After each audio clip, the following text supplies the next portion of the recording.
Yan, sige, sige. Dito tayo. So ano lang nakahimlay. Walang nakangiti ha, walang tulog na nakangiti. Tulog. Nakasaba nung himlay. Wait lang ha. Wait lang. Alright, 15 lang to, 15 hours. 15 seconds, 15 seconds. Tungo na.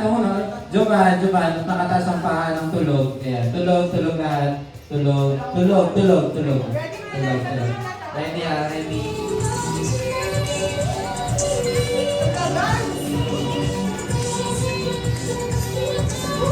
Okay na! Ayan, so propose natin ito sa page ng Evolution Campus. Pakilag po lahat. Pakita na lang. Oh my God! Kuhang-kuha sa camera ang mga photogenic na.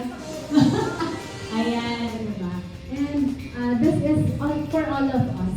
That we are to give back to God. Not reluctantly or under compassion. Hindi tayo sa pilitan hinihingi ni God yung resources natin. But He wants us to give kung ano yung laman ng puso natin. Lord, 5 piso lang to 10 piso lang to, 20 lang to. Mga lumang diba?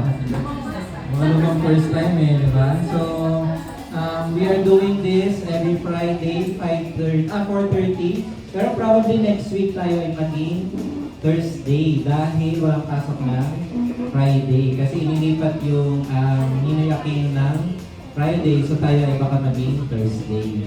Para maka-attend tayong lahat after ng inyong classes.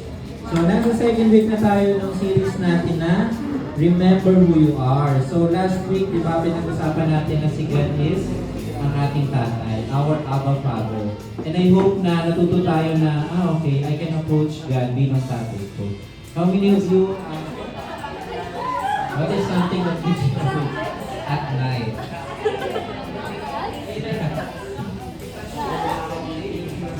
Sino dito nakaaral, kaya dito. Naaral sa gabi, tapos tulog, di ba? Sino naman dito may katsa? Wala ko bigla, ayaw umamin ayaw umamin May katsa daw may katsa. Next na yan,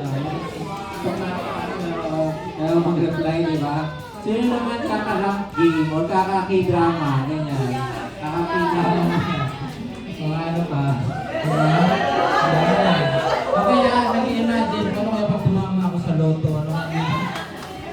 Alam mo naman. So yung pag-uusapan kasi natin ngayon, di ba? Parang there are nights na hindi tayo makatulog. But for some of us, pwedeng na-experience yun na yung hindi talaga kayo makatulog dahil kinakabahan sa exam.